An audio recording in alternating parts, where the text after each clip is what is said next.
It's like the only way around, straight through. Which it always is.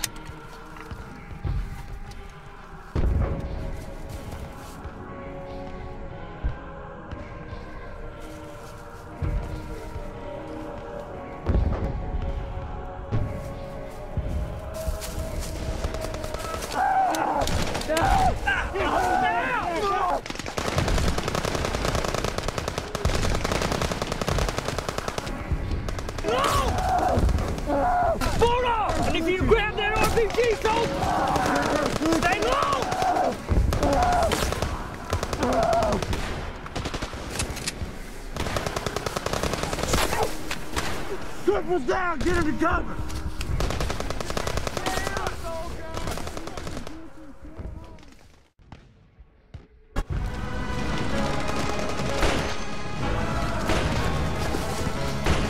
We're coming to cover, we gotta go, man, right behind us! We're not going anywhere, you shut up and hold this position! I'm leaving, you're freaking crazy!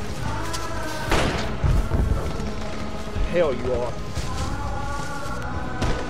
No one deserts this army! No one runs away! Do you hear me? No one!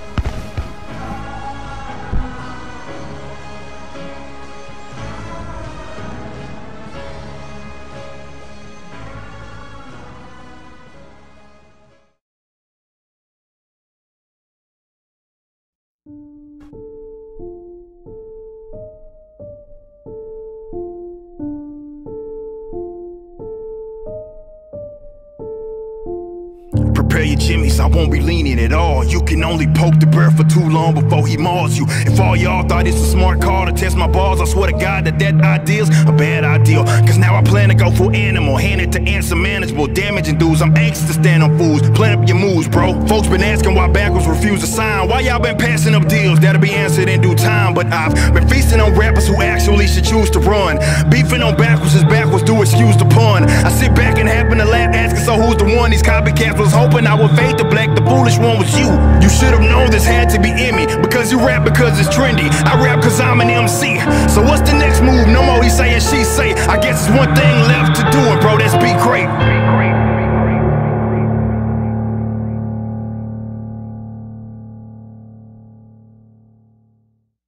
Find out that our economy was booming in those times. That's not to say that that is the right tax rate for us today. And so the exercise of finding the right tax rate is, guys, try to follow along, okay? It's called logic.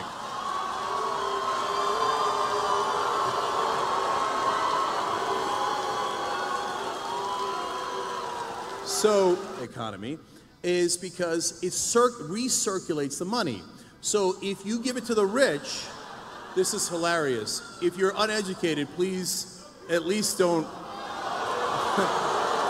make it obvious. This is the most interesting conversation on taxes I've heard. If you don't know the concept of recirculation of money, then go look it up. And so the way that it works is that when the middle class has more money, disposable income, they spend it. Why? Because they're not living the left. That was the Republican Party. And the Southern strategy was, let's go get racist white voters in the South. That's a fact. So, once again, it's this wonderful capitalist invention called Google. Google it. So,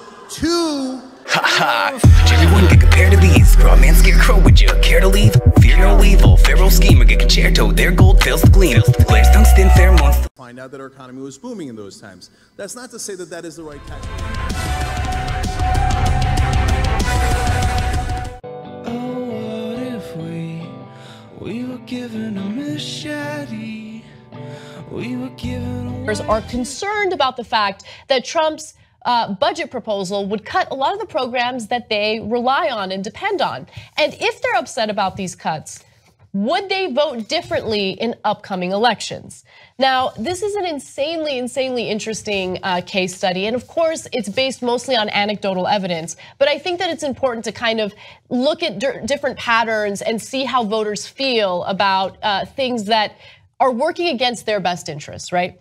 Now, here's an important thing to keep in mind before we continue on with this story. So while conservatives often decry government spending in general, red states generally receive more in federal government benefits than blue states do, and thus are often at greater risk from someone like Trump. Right off the bat, Anna comes out swinging. She pulls a straight up Hail Mary. Of course, it might seem counterproductive if you love sucking at the tea of the government to vote for someone who is talking about cutting government spending. First off, let me just critique the article before I respond to the claim that red states receive more federal funding than they give. Nowhere in the article does it specify what programs or where this federal money is going, which is very important. The New York Times article does, however, link where they are getting the information from.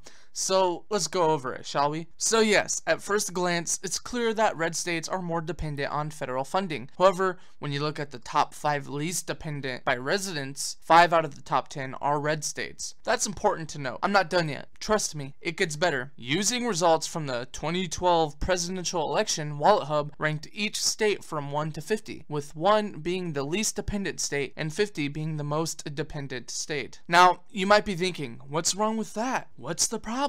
It makes sense. Sure it does.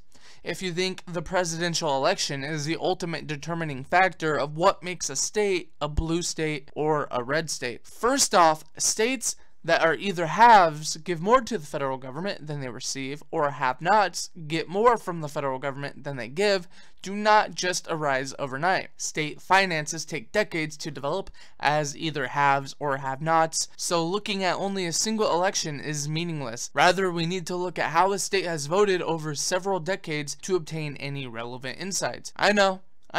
You're reaching the bottom of the barrel, trying to find anything so you can justify Republican spending or voting for Donald Trump. Both are wrong, as I hold no allegiance to the Republican Party or red states. I am from a blue state, and the only Republicans I actually really admire are Rand Paul, Thomas Massie, Justin Amash, Ron Paul, Ted Cruz, and maybe a little bit of Marco Rubio and Austin Peterson if he decides to run. So there's that. Just hear me out. Furthermore, it's equally nonsensical to just consider how a state votes for the president. We also need to look at how each state votes for its senators, representatives, and even governors. Given how Congress has the power of the purse, this is core to assessing how a state's welfare status relates to its Democrat versus Republican voting record. And this is where the red state welfare hypothesis disintegrates. The following table shows the percentage of person years between 1980 and 2013 for which each of the top and bottom welfare states voted Democrat at the presidential and congressional level. Clearly, the so-called red states are far more likely overall to vote for a Republican presidential candidate than his Democratic counterpart when compared to the supposed blue states. But look at New Mexico, West Virginia, New Hampshire, Nevada, and Colorado. New Mexico, Virginia, and New Hampshire have been evenly split on presidential candidates since 1980. Nevada and Colorado voted for both Bush 43 wins, and Colorado even went Republican during the 1996 Clinton landslide. At the senatorial level, how can you call North Dakota, Louisiana, and West Virginia red states when their voting record is overwhelmingly Democrat over the past 3 decades? Even South Dakota and New Mexico failed the red state test. West Virginia hasn't had a Republican senator since before 1960. On the other side of the aisle, New Hampshire, supposedly a blue state, has only elected a single Democratic senator, the currently serving John Shaheen, since 1980. Minnesota and Colorado also fail the blue state designation based on who they have put in the Senate over this time frame. In the House of Representatives, it is absurd to characterize Mississippi, West Virginia, North Dakota, and South Dakota as red states when they have elected more Democrats than Republicans since 1980. North Dakota and West Virginia's choices for the House of Representatives are dominantly blue. Similarly, New Hampshire and Delaware have elected predominantly Republicans in the House, and somehow they're blue states. Colorado and Nevada also don't pass the blue state test, and as recently as the 111th Congress, 5 of Colorado's 7 representatives were Republican. Be careful when someone tries to spew this nonsense at you. It's propaganda, and it's not accurate. Quite like this. Well, maybe What's going on, guys? It's Gary with beinglibertarian.com. Today we're doing a video, 8 misconceptions about libertarianism. But what do libertarians believe in? Well, the core value of libertarianism is small government. See, no, Mr. Piker, that is incorrect. The core principle of libertarianism is the non-aggression principle. While smaller government generally does sound good, that is another false misconception. Even libertarians acknowledge that a free market will drive a larger wealth disparity. I've never heard once a libertarian say, yes, under our philosophy and principles, the wealth gap will get even wider. Kind of like how it has under Obama. Ooh. Turn down for what? These are 8 misconceptions most people mistake about libertarians. Number 1, we hate the poor. Yes, how did you know? It's like I wake up in the morning with my wife and I'm like, honey, did you hear that wealth inequality and poverty is up?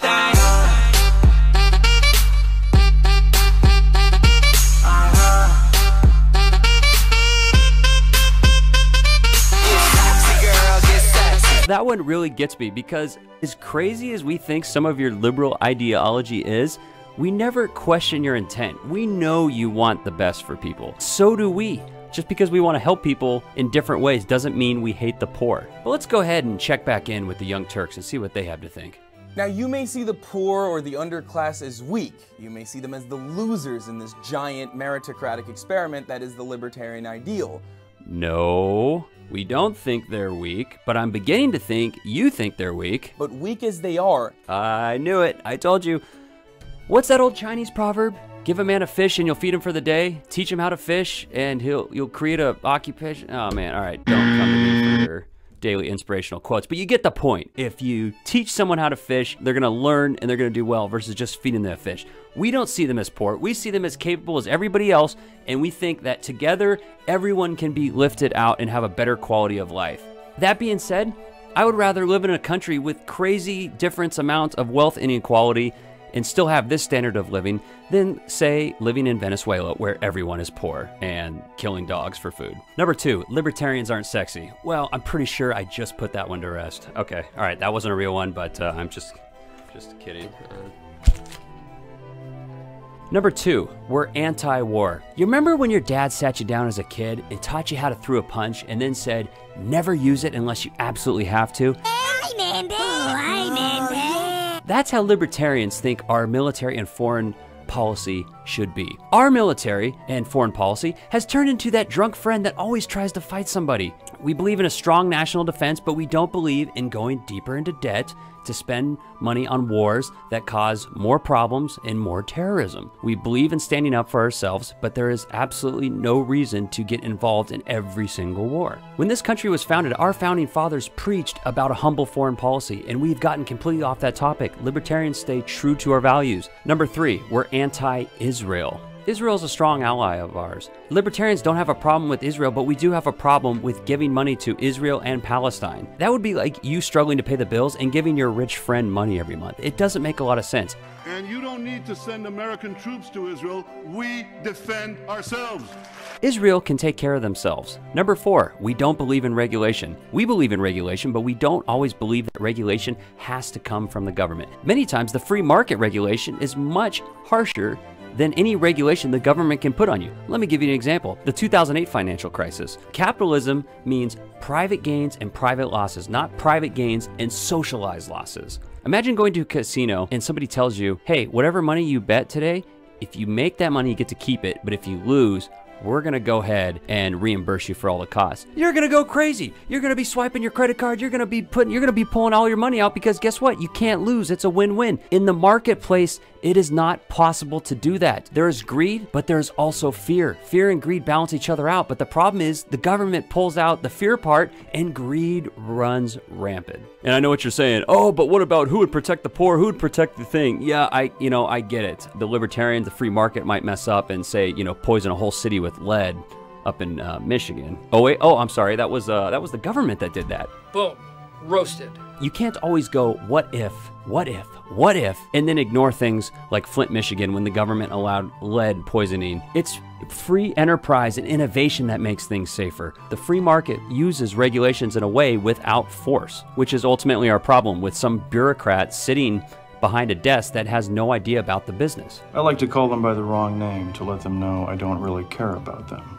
Number 5, libertarians love drugs. Well, you know what I have to say about that. Drugs are bad. Okay. Conservatives, liberals, come on, let's come in, let's have a powwow. You see that the war on drugs initially is a good idea. We want to stop people from using drugs. But then we see it doesn't work and all the consequences that follow. But liberals, I gotta tell you, it's the exact same thing with the minimum wage. It sounds good, but it doesn't work. Conservatives, you're on this issue with the war on drugs. It's time to give it up. It sounds good in theory, just like prohibition. When it comes to drugs and legalization, everybody always has these hypotheticals. We can't have a bunch of meth addicts and heroin addicts walking around. Have you been to downtown Seattle or LA? You can't legislate away drugs and bad things. There's better ways to treat it. Conservatives, you can't call yourself land of the free and have 25% of the prison population. The bottom line is the government can't stop you from harming yourself. Okay. Number 6, we love rich people and corporations.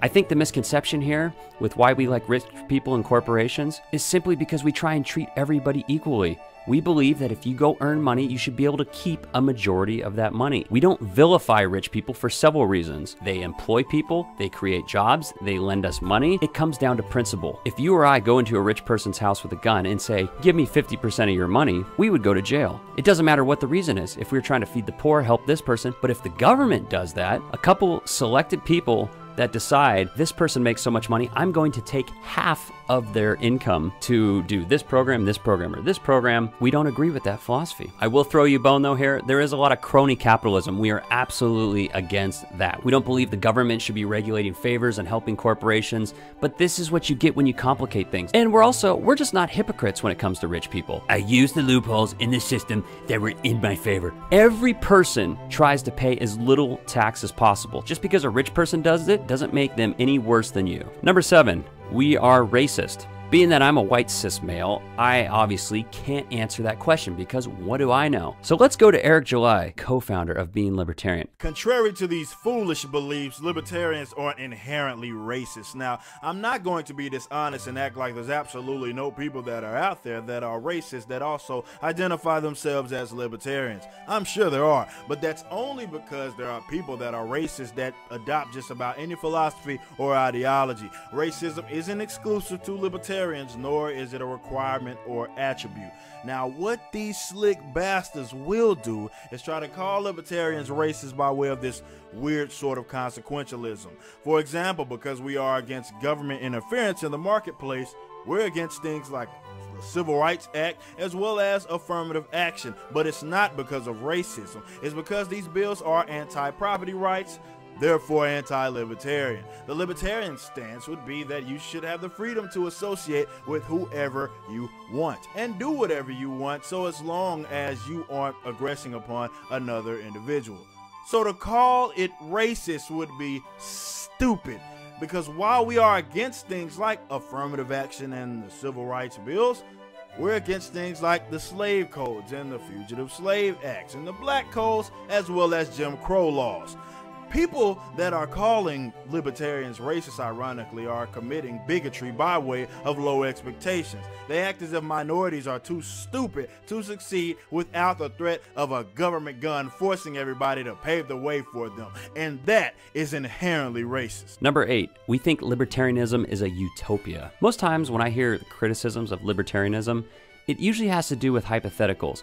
Well, who would take care of this person, or who would do this, or what happens if this would happen? Understand that a lot of this stuff happens now. There's still murder today. There's still rapes. There's still fraud. There's still abuse. There's still people that get poisoned from the water in Flint, Michigan because the government couldn't catch it. Boom, roasted. There will always be gaps and problems just like there are now. But we do believe those gaps and those mishaps would be a lot less under our ideology. So while we do believe that our philosophy would work better in practice, we never think that it would be a utopia and everything would be perfect. So there you have it, 8 misconceptions about libertarianism. Thanks for watching, guys. Once again, I'm Gary Baumgartner with BeingLibertarian.com. Be sure to like that Facebook page, Being Libertarian. Now, I gotta go pay my taxes.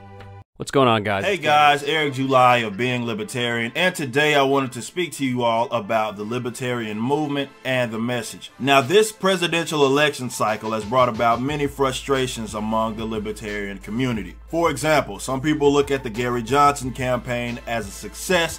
Others see it as an utter failure, considering that the two major parties had some of the most hated candidates in history. Regardless, certain sectors within the libertarian movement have been lashing out at each other, even disenfranchising one another out of frustration. The golden question: why isn't libertarianism spreading like it should? Now, it seems as if these sectors would much rather blame other sectors. The minarchists blame the ANCAPs blame the minarchists, the purists blame the pragmatists, and vice versa. On the other hand, you have people that blame the outsiders, saying things like, well, everybody wants to be babied by the state, so it's not our fault. But at the end of the day, the reason that libertarianism isn't spreading or being adopted like it should is due to the individual representatives having a complete inability to be able to communicate. Why? Because they completely ignore culture. What does it say about the representatives? If something as beautiful as libertarianism lacks adoption, it's a failure in the market of ideas. Something as gorgeous as property rights, self-ownership, non-aggression should be an easy sell. So electing hollow suits and sad sacks doesn't really mean much, because the politics is the lagging indicator. If you change the culture, the politics change by default. Now, some would like to think that we should be out there pandering to a particular group or allying ourselves with people that are the antithesis of libertarianism. To be honest, that is such a lousy and pathetic way of looking at things, and it's an act of desperation at best. Now, I'm not saying that there's something wrong with coalition building, but if the people that you're building the coalition with don't understand the core principles, well, you may just be supporting your future oppressor. In other words, you're advancing their movement, not your own. You don't have to pander to leftists. You don't have to compromise trying to piggyback off of others' movements. And you don't have to water down the message. Infiltrate culture. Use your skills and what you already share commonalities in outside of the realm of politics. Where are the artists, the entertainers, the innovators, the entrepreneurs? I personally use public speaking and music, hardcore, rap, metal, as my vehicle. But everybody that's watching this right now is part of a subculture that I will never be able to tap into. That is your ticket, and that is your vehicle. Use it. Be unashamed, be unapologetic. Spreading libertarianism is not limited to politics, so stop blaming the customers. The representatives are the ones to blame. However, it's the representatives that can fix this. So if you feel as if you have to pander to a particular group, don't blame anything other than your inability to communicate and your act of desperation. That is your problem, and you are the reason that you can't spread libertarianism. Again, the idea of property rights, non-aggression, self-ownership can easily resonate with so many different cultures. So there's no need to convince yourselves that libertarians need the outsiders. Convince the outsiders that they need and can benefit from libertarianism. Treat the philosophy like it's the starting point guard and not the guy that's on the reserves, not even seeing playing time. Infiltrate culture, spread liberty, and be great.